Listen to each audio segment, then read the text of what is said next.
Back in Worcester, Massachusetts, after one of the most thrilling of qualifying dashes in monster truck competition, we're ready for the first round of side-by-side elimination.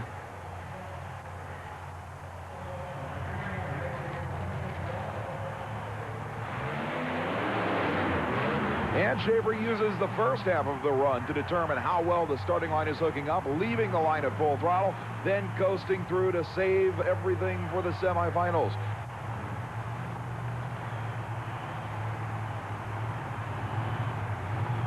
Side by side, 10,000 pound, 1,400 horsepower U.S. Auto Association monster trucks.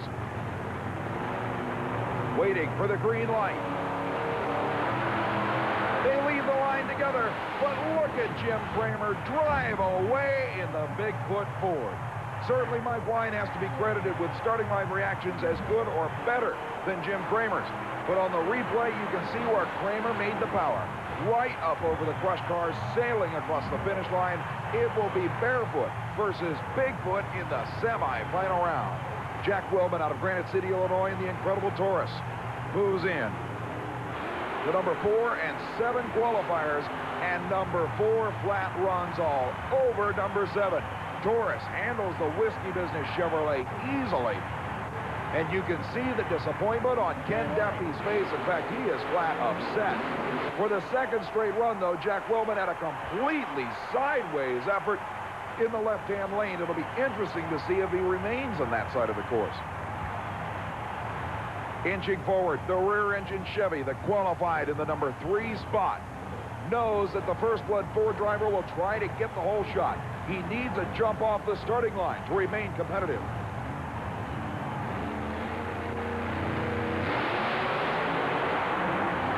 They leave the line, and it's Anderson by nearly a full truck length.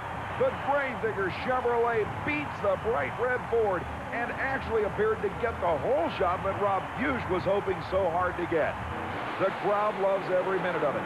On the replay, you can see sideways in the air, and certainly one of the roughest landings we've seen so far, but just another victory for Dennis Anderson's amazingly popular machine. But the crowd loves the big green Chevrolet. So in the semifinal round, it will be Barefoot versus Bigfoot and Taurus versus Gravedigger. When we return, we've still got some of the killers to go. Gravedigger will be back, as will Bigfoot, Taurus, and the world champ Barefoot, plus championship truck pulling. Stay with us.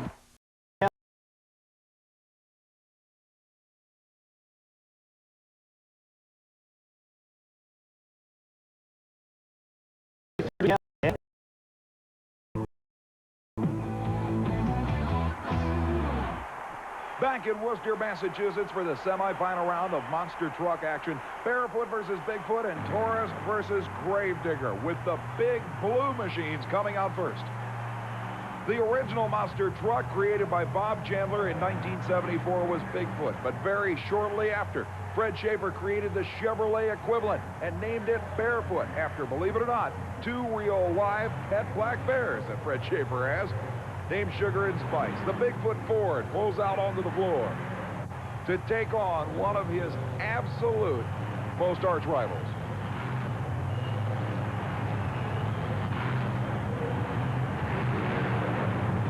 The trucks are staged, waiting for the green light.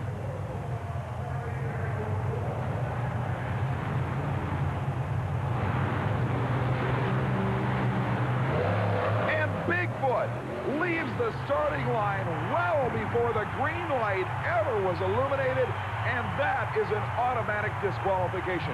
What an incredible upset. As the big blue Ford left, as I said, well before the green. Look at the replay. There the machine leaves the line. It's literally all the way up the crush car ramp.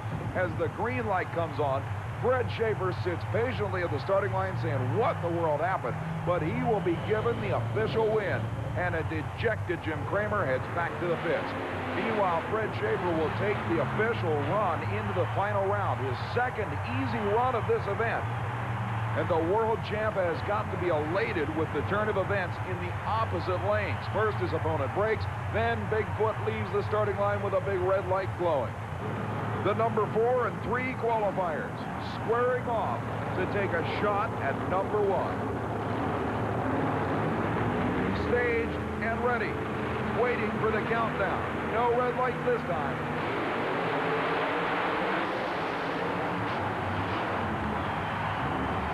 And in the closest race of the event, we'll have to see the replay of that one before we can even think about calling a winner. Here is the replay of the starting line launch. They hit the cars. The win goes to Torres by a matter of inches. Look at Anderson carrying the right front wheel almost all the way from the starting line to the finish line, while Jack Wellman had his first decent run in the right-hand lane. Remember, every run he had had before that was completely sideways down to the finish line. Here it is again.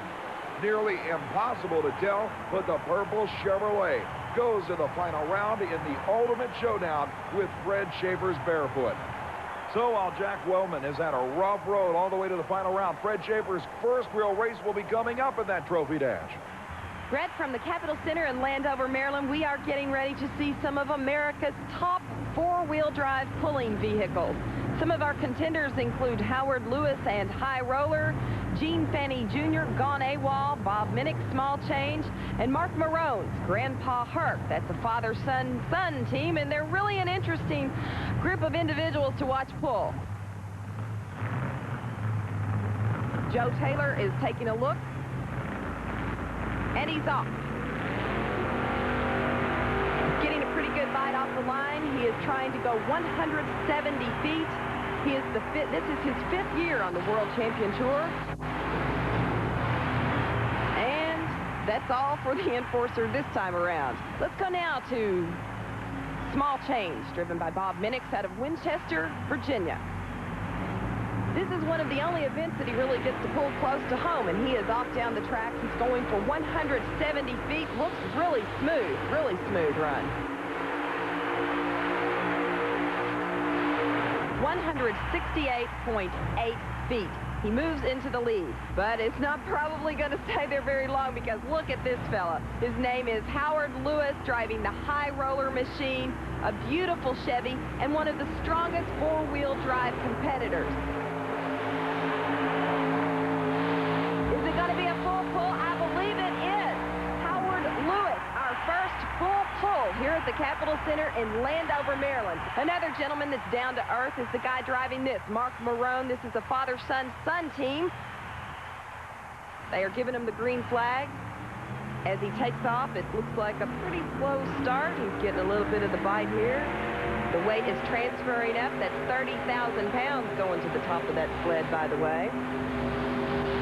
Not looking quite as strong as the previous run by Howard Lewis, and I believe he's come up just a tad bit short. Gene Fanny Jr. starting her up, and he is off. Slowly, he's off. He's got to beat a full pull. That is the distance to beat, and it's qualifying for a pull-off. Gene Fanny Jr. looks strong, looks real strong. Yes, I believe he's done it. He has also made a full pull. That is 2 here at the Capitol Center in Landover, Maryland. Taking a look at the pull results, it will be Howard Lewis's High Roller. You saw him earlier take it out of here with a full pull. He's going to be in the pull-off against Gene Fanny Jr., Gone AWOL. 3rd place was Bob Minnick, Small Change, with 168.8 feet from the Capitol Center in Landover, Maryland. But coming up, the battle between last year's top 2 monsters and championship truck pulling action. Don't go away.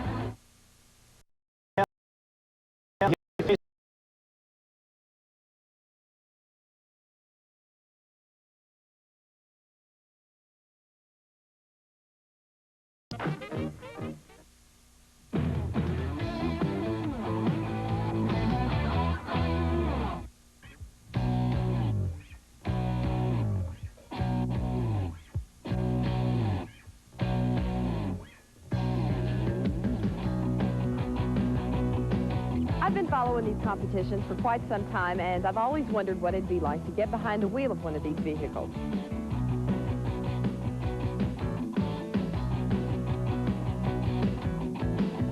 Well, Gene Helmick is giving me that opportunity. He's going to let me try and get a full pull in the heartbeat of America. You got your hand throttle here. We'll ease into it. It'll start like an automatic. You don't have to do anything with the clutch or the brakes, and accelerate until you get somewhere in the 6,000 to 7,000 RPM range. Okay.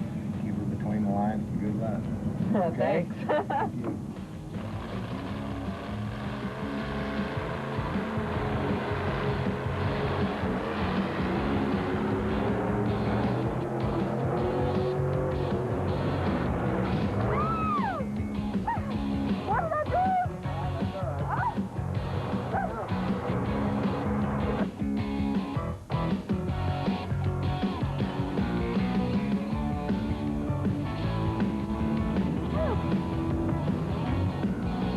Exhilarating. That's one way to describe it.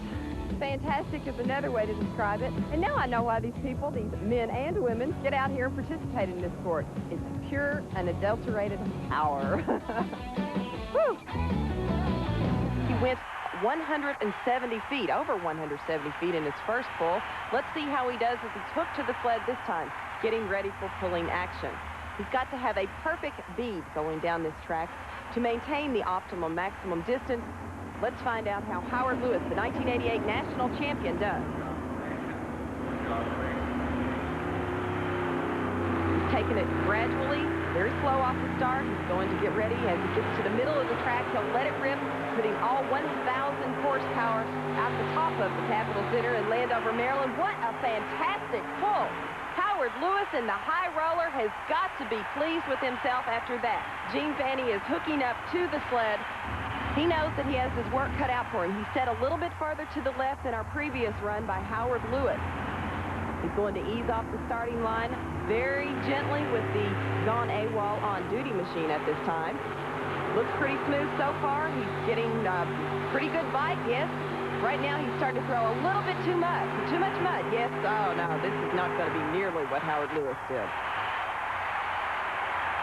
Howard Lewis, he is putting his arms up in the air. He has won. He has taken the victory here at the Capitol Center in Landover, Maryland. Our result, Howard Lewis comes in the victor, 192.2 feet, followed by Gone AWOL, Gene Fanny Jr., 186 feet. One of the absolute best four-wheel drive competitors in the nation is sitting to my left. His name is Howard Lewis, and he is the driver of the high roller, and congratulations on a great win. Well, thank you. Appreciate that. We got it about as best as we could get it, I guess. We've been playing with the motor last weekend, and we got a few things straightened out, and it really worked out well. So tell me a secret about your truck. Well, there isn't really any secret, I guess. Lee Edwards does the power plant in it, so maybe that's the secret right there. Good luck to you in future pulls. Well, we needed a win tonight. We got the win tonight. We had one last week down in Georgia, so we're not doing too bad. We're on a roll so far this year. We're ready for the championship monster truck finale here in Worcester, Massachusetts. The final round of the U.S. Off-Road Association Camel Monster Truck Championship is on the line.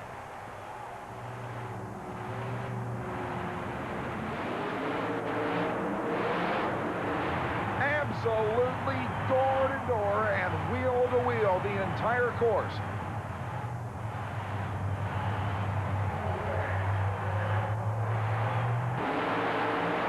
On the slow motion replay, indeed, by about 3 feet at the finish line, the defending world champion Fred Schaefer and Barefoot pulls out the win.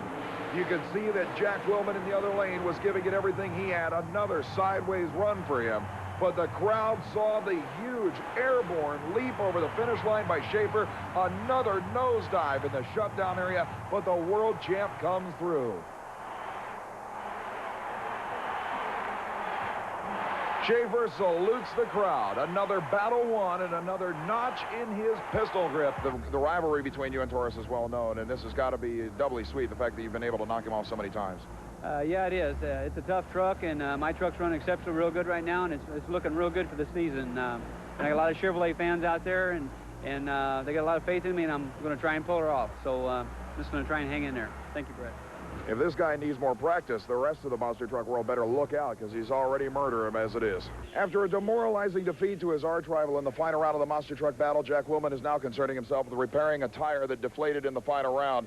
As he steps out literally from inside that, you've got to be obviously a little unhappy with the outcome. Yeah, getting a flat and everything else and points at stake. I'm just trying to get her back going and try to be compatible. It was as close as possible. What happened to deflate the tire? I guess the cars are real ragged and must come down on one and just sharp edge or something, poked a hole real bad. I know you've got a lot of work to do with a lot of races down the road. We'll let you go, but good job in the final anyway. All right, thank you. Appreciate it. And indeed, as Jack Wilman prepares for the next event, so will we. On behalf of myself, voted Rookie of the Year in last season's